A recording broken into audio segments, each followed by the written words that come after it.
Yo, what's good, guys? Welcome back to the channel. So last time we updated the starters tier list, but now it's time to break down the bullpen arms. I know using relievers can feel like you're Forrest Gump with that box of chocolates. You just never know what you're gonna get. Trust me, I've been there. That's why I'm here to help you make those final tweaks so you can finally stop blowing games and start locking things down late.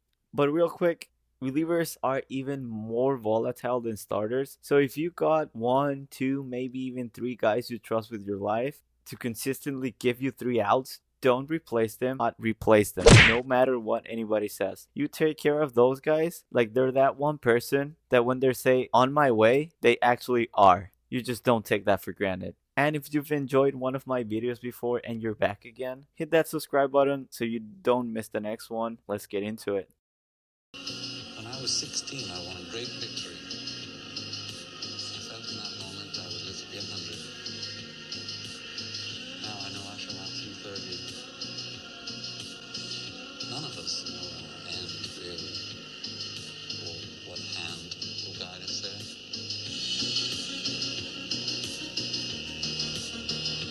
Alright, we're doing things a little bit different today. Usually I start at the bottom and I work my way up, but not in today's video. We're kicking things off right at the top. Sitting at the very top of the list, we've got what I consider to be the ideal bullpen setup for all-star difficulty. These are the arms you want out there when you're just trying to survive a sweaty rank game, because these guys are solid, you can trust them, and they can get it done when it matters. I'm talking about those guys that can bail you out with runners on, no outs, or they will consistently give you solid 1, 2, 3 innings. Let's get into it. Wait a minute! Who are you? Yes, I have Fernando Valenzuela ranked as the best reliever in the game. That thumbnail was not clickbait.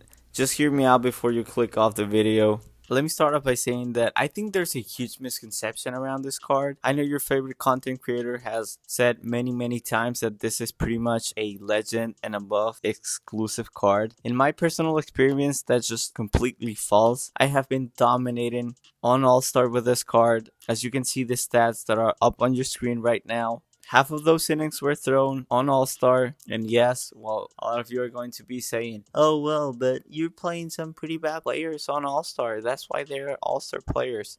Yes, like that's true, that's why they're on All-Star, because they cannot hit. But I actually stopped using this card on Hall of Fame because I just couldn't control it. I was having issues locating, and I was just hanging screwballs and changeups, which is what you should be throwing pretty much exclusively, because that's how you pitch with Valenzuela. If you have not watched Seabrief's video, I'm going to leave a link in the description to it on how to pitch with this card. It's a thing of beauty. I'm not gonna tell you how to pitch. I'm just gonna say you're just spamming screwballs up and away to righties, screwballs up and into lefties, and you're going to tunnel that with changeups middle in to both righties and lefties. If you have this card and he has been terrible for you, go ahead and watch that video and give it a try again.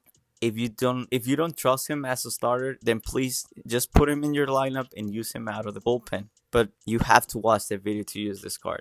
It's super important. That's like, if you don't pitch with him like that, he's going to get destroyed. So don't try him. If you're not going to watch that video, do not use this card, because he's going to get rocked, especially on All-Star, because of the size of the PCI. That's why I started having some issues with him on Hall of Fame, because I was having trouble locating and throwing strikes. So a good player, well, if they make World Series, they have an idea of what they're doing. So they were either taking balls or they were waiting for a hang changeup middle, and they're not gonna miss that. Okay, they're World Series players, they're just not gonna miss that. Or some other people were just hitting fastball because you sometimes you have to throw them, and they're just gonna crush it. 90-mile-an-hour fastball on Hall of Fame. That's BP. That's why people will just shy away from this card. I know he's not very popular. I don't think a lot of people have him. And people that actually have him, they don't want to put in the work and the time. But actually pitching with this card is extremely fun. He has been my favorite pitcher so far to use this year. You can absolutely make people look like first years with this card. Especially because since you're throwing just so random, such random pitches, like screwballs up in the zone, it's just so unorthodox, so rare, and honestly, Personally, I think they feel like disrespected that you're just clowning them. That you're like, hey, you cannot touch this pitch. I'm just gonna keep throwing it. Sometimes I just throw a screwball up and away to a righty 3 times in a row and I get a strikeout. So people just feel like, I guess, like offended or disrespected, and they just start hacking away. And barreling up a screwball, especially Fernando Valenzuela's screwball, is super difficult because he throws it super fast. An 84 and 83 mile an hour screwball is not normal. You know, screwballs in this game technically, they tend to be 75 like tops, and that's like a very fast screwball. So barreling up that pitch is very weird. Again, if you're playing someone that's good, they will probably, get the timing right or trying to or catch what you're doing by the halfway through the second time through the order, I would say. So lately I was just finding myself pitching him 5 innings, conserving his energy, and that's one of the reasons why he works so well, because he has starter stamina. So that means you can throw him out for 2 or 3 innings, and I'd say that's probably why I like him the most. Let's say you started Dustin May and he was all right, but your opponent did a good job and he worked his pitch count up. He's now in the yellow. He was only able to give you 5 solid innings. Now you have to go to your bullpen. Ideally, you do not want to burn 4 arms on a game of your bullpen, so because you're going to get going, your next game is going to be, you're not going to have a lot of options out of the bullpen. That's never ideal. That usually tends to go south pretty fast. So just throw this guy out there. He's going to give you at least 2 solid innings, because trust me, if you watch that Zebra video, it's going to take a solid at least 3 innings for your opponent to catch up to what you're doing and actually starting to barrel up some baseballs. But anyways, I'm gonna just leave it at that. You already saw my stats. I'm not just lying out of my ass to get some clicks. That thumbnail was not clickbait. I'm being serious right here. So let's just continue with the video. Next I know I have 8 cards here, but I have Danny Columbe here.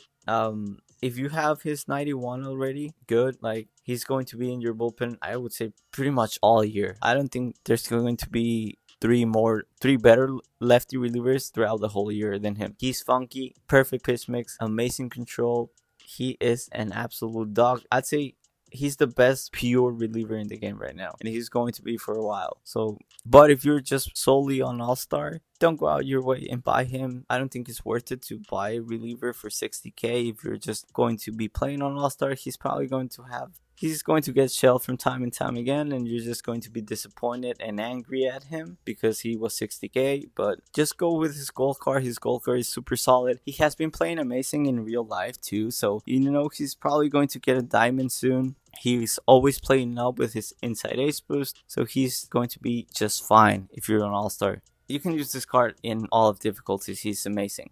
Next to him, we have Matt Strom. Again, another solid lefty reliever. You can just throw him out there. He's going to get the job done. Super solid. Four-seam sinker, cutter, slider. You can throw him to righty, so he's not just a lefty exclusive pitcher. Super solid in every difficulty. With his downgrade, yeah, that kind of hurt him a little bit, but there's just not any lefty options out there. And the last lefty on the bullpen, I have this Gregory Soto. Amazing on All-Star. You're not really going to have trouble locating with him. If you use pinpoint or analog, it's going to get you a little bit of time to get used to him because he's just throws super fast. Great pitch mix. Honestly, one of the best archetypes in the game for a lefty. Just a pure flamethrower. He throws everything hard. He's pretty much the only lefty guy that has this archetype, so super solid. Once you get to Hall of Fame, I stopped using him because I was losing the strike zone a lot with him, but on All-Star, he's going to be perfect. Next, Loaizaga. Amazing. I think he's the best righty reliever in the game. He's my closer, personally. I love him. Nasty stuff, throws hard, good control. I guess the only downside of him is he has, I believe, like 98. I know it's under 100 clutch, so not ideal, but everything else is just perfect. Ben Joyce, another guy that I would say he's going to be in your bullpen for a while. He's free, so if you do not have him yet, just go ahead and grind for 30, 40, maybe 1 hour tops of grinding. Same thing with this Jeff Hoffman. These two guys are free. They should be in your bullpen. Ben Joyce is probably a little bit better. He throws just hard. He's pretty much Andres Munoz with no control issues, so just go and get this card. He's amazing. He throws super hard, double outlier. one of the only pitchers with double outlier that we have currently. Jeff Hoffman, he throws slider, sinker, fastball, splitter. There aren't many splitter pitchers right now in the game, so he's kind of unique that in that sense. Throws hard. I think his slider tops at like 90, 89, so you can jam some lefties with it. Some lefties. So and it's going to be amazing. Like, he's just solid. His Gold Light Series card was solid for me at the start of the year. This is just a direct upgrade. And our final two spots, we have Raleigh Fingers. He's always solid. He's just going to get the job done. He'll probably give a hit or two and then just, lock that inning up. That's just what Raleigh Fingers does. Has good speed differentials for All-Star. Amazing. I think he has like 120 clutch. Super solid. He's always good. He's just good. And finally, Luke Weaver. I feel like people don't use this card because he's free, but he's actually insane. He's insane. 5 pitches for a reliever. That just, kind of rare. Maxed out clutch and maxed out hits per 9. Like, what more do you want? If you're an all-star, how is this guy not on your bullpen? I still have him on my bullpen on Hall of Fame. I think he's super, super underrated. I really don't understand how people are using like Autumn Ottavino over him. But anyways, let's just move on to our coin flip tier list. Here is a tier where I feel if you have one of these guys in your bullpen, that's fine. But having 2, even 3 of these guys in your bullpen, I think you're playing with absolute fire. Starting at the top of the tier, I have Andres Munoz. He's clearly the best pitcher in this tier. The only problem is you're going to have trouble locating with him everything but his slider. His slider, you will be able to throw strikes and control it, but everything else, he just has very bad control. You can lose the strike zone very, very easy, very fast with him. On Hall of Fame, on All-Star, I don't think you're going to be running into too much trouble, but why draw 40k on him when you just have Ben Joyce that you got for free for playing the game 30 minutes? Mason Miller, solid. If you want to have him, just an outlier, tops out at 104. If you're facing someone that cannot touch an outlier fastball, he's your guy. He's also due to just get lit up. Next, we have the 2 Submariners, one lefty, one righty. O'Day, he was probably the best reliever in the game at the start of the game. Now that he actually has some competition, I don't think he's that good. If you're on Hall of Fame, he's going to start just dotting people up. He has great control. On All-Star, he's probably going to get lit up unless you're playing a first year that doesn't really see him often or doesn't have a lot of reps versus him because he's a first year on MLB The Show. So he's either going to get lit up or just dominate. Hobie Miller's pretty much the exact same thing as him, but just on the lefty side and definitely more very, very even weirder to face. Obviously, at this point, the only problem with this card is everybody has him. I feel like I play him twice every day.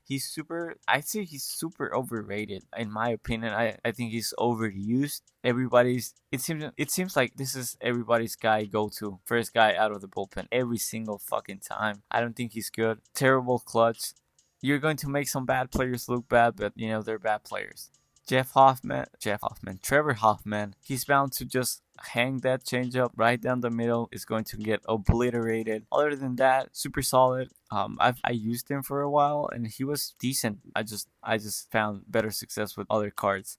Justin Martinez, on All-Star, you can do well with him, but once you get to Hall of Fame, I feel like he's very hard to control, very easy to lose the strike zone. Even on All-Star, I was really, really having a hard time throwing strikes with him. If you have him in your bullpen, it's because you're probably running to get the elbows. So if your bullpen is tired and you throw him out there, he can either lock your opponent up or he's going to blow the game for you. We move on to the good tier. I only have 3 guys here. Michael Kopech, I really wanted to put him up here in the ideal bullpen, but I just couldn't find a spot for him. On All-Star, the only problem with this card is the control, and on All-Star, that's not going to be a big issue for you. Once you get to Hall of Fame, the pars on this card are stupidly insane, so you're just leaving everything to RNGesus. That's never a good idea. Other than that, amazing outlier. His cutter and his slider complement that very well. I guess the only other problem I forgot to mention was his cutter and his slider are pretty much the exact same velocity. So you're going to give up some fluky hits on All-Star. That's why I don't have him up there. I just remember that. Gus Gossage, always solid, throws hard. But he doesn't have bad control, but for some reason, in my personal experience, I couldn't throw strikes with him. I faced him, and I didn't really have too much success against him. That's why he's here. Chapman, people fear this card. They always feel like they're facing prime or at all this Chapman for some reason. He's solid. Again, not a lot of lefty relievers. If you haven't and you're doing pretty much all-star only, you can use this card. You're not going to run into a lot of control issues. So at this point, you're kind of seeing the theme. If you're on All-Star, you can just run whatever the fuck you want, honestly. And once you get to Hall of Fame, I like pitchers with better control because I like to feel like I'm in control and I don't really like just leaving everything to the RNG. But anyways, we'll just keep running through these because I don't want this to be a very long video. Or solid tier. This John Franco and this Sean Jelly, you saw my bullpen at the start of the video. I used this John Franco. I mostly just play on Hall of Fame. I love this card. I think he's amazing. If you're an all-star, he's going to be fine, but I would rather use this Matt Strom over him, honestly. He has great control. He always works for some reason. Good pitch mix. Super solid. And amazing on Hall of Fame. Sean Jelly is going to dot some people up on Hall of Fame. On All-Star, I'd say he's probably going to get lit up. If you're playing someone that's not very good at the game, he's funky. He's kind of funky, so you might be able to throw him off. He throws a very hard sinker, actually. One of the hardest sinkers. And kind of very under the radar. You really don't expect him to be throwing 98-mile-an-hour sinkers. Lucas Hursick, super solid, throws hard. I don't think he's better than Kopech, so he's here, solid. If you're doing well with him, keep riding with him. Ottavino and Trinan. Ottavino, honestly, you could make a case for him being up here, but that would mean putting Blake Trinan up here. You're just swapping. You're either choosing between Ottavino's funky release and kind of back control, and Trinan's throws a little bit harder, not really a funky delivery, and has better control. Again, on All-Star, this Ottavino probably right here. But I used him for like 2 innings. He was good for me. I don't think he gave up a run. The reason I put him down here is because I faced him like 3 times. I absolutely shelled them 2 times. Like, my opponent had to pull him because I just destroyed him. I don't think he's very good. On Hall of Fame, you're going to lose the strike zone very easy with him. On All-Star, I don't think that's going to be a problem. So if he's in your bullpen, I don't hate it, really. This Eric Gagne, I thought he was going to be amazing. On All-Star, I think he's better than on Hall of Fame. The only problem is he's literally a 2-pitch pitcher. You're only throwing the outlier fastball and the changeup. I guess you are throwing the splitter, but it's the exact same pitch as his changeup. Same exact velocity.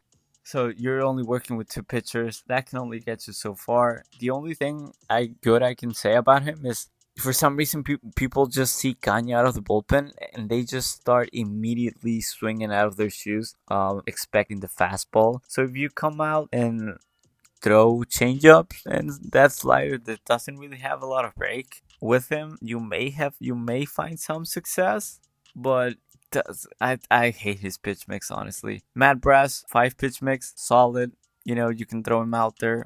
He's only here because he has 5 pitches. Bobby Suarez, only here because he has double outlier. That's that. We go to hey, it's free tier, Josh Hader. I know he's not technically free, but if you play one game online, you're probably unlocked him already. I love this card. I freaking love this card on Hall of Fame, obviously. Please do not use this card on All-Star unless you're grinding the multiplayer program and you need his PSP. Other than that, don't use this card. It's going to absolutely suck on All-Star. And on Hall of Fame and above, he is a lefty at bat exclusive pitcher. Do not throw to righties. Like, if you have a righty, you're probably better just walking him because he's going to give up a bomb or a very hard hit. That's just how it goes. His two-seamer is a terrible pitch. You probably only want to be throwing that if you get to Legend. On Hall of Fame, it's bad. I don't feel like it's as terrible as it is on All-Star. I swear by this card. I trust him with my life. I've thrown 11 innings with this card, and he is perfect. So take that with a grain of salt, obviously. Andrew Miller, free. You're probably only running him because you are using the Cleveland Guardians. I was going to say Indians. The Cleveland Guardians boost. That's kind of trending right now. Again, I don't think he's very good. I would say he's going to cost you some games. Zach Agnes, free, solid. I don't think he's going to be horrible, but he won't be solid. Like, he's just whatever. If you have him, if you don't really have any other options, just keep him in your bullpen. And finally, our final tier, the bottom of the barrel. Nope. Nope. You're not using Dennis Eckersley on All-Star. Hell no. I would say this is pretty much a legend exclusive. I mean, obviously, GOAT, legend, and GOAT pitcher. Because on Hall of Fame, players that play on Hall of Fame, they've probably been playing for a couple of years now. We always get Eckersley cards, and they've seen him a ton on Hall of Fame. I don't think he's that dangerous. Once you get to Legend, he's going to be disgusting. But let's be real, if you're watching this video, you don't play on Legend. Rob Dibble, 40K, just would rather use Mason Miller. No point in getting this card. Kenley Jansen, absolutely dog water. One of the worst pitchers in the game. Brian Abreu, I don't even know why I have two of him here. He's terrible. Don't use this card. David Robertson, nah, I've seen him and he's BP, terrible. Bruce Sutter, he would, if this was a Hall of Fame tier list, I'd probably put him in the hey, it's free tier, because I think you can make him work on Hall of Fame because of his splitter. Again, not a lot of splitter pitchers out there. Finally, Mark Davis and Billy Wagner. Billy Wagner, absolutely dog shit. Mark Davis, I don't know why people use this card. Again, it's one of those cards that people got him. They see that big old fat diamond at the top right of the card, and they go to their squad and they take out a guy like Matt Strom, even Gold, Bobby Suarez. Just because it's a diamond, they want to use the high overalls because they think they're better, when in reality they're not. I think it's crazy how people use this card. Every time I face him, I destroy him. But yeah, that is it. That's going to be the end of the video. If you enjoyed it, please leave a like, subscribe if you have not done so yet, and if you have this Valenzuela card, please go ahead and try it out. Please just go and watch that Seabrief video and give it a try. It's going to be the best decision that you've made all year. And if you do try it, come back to the video and leave a comment telling me that you either love it or you hate it. I'll catch you later.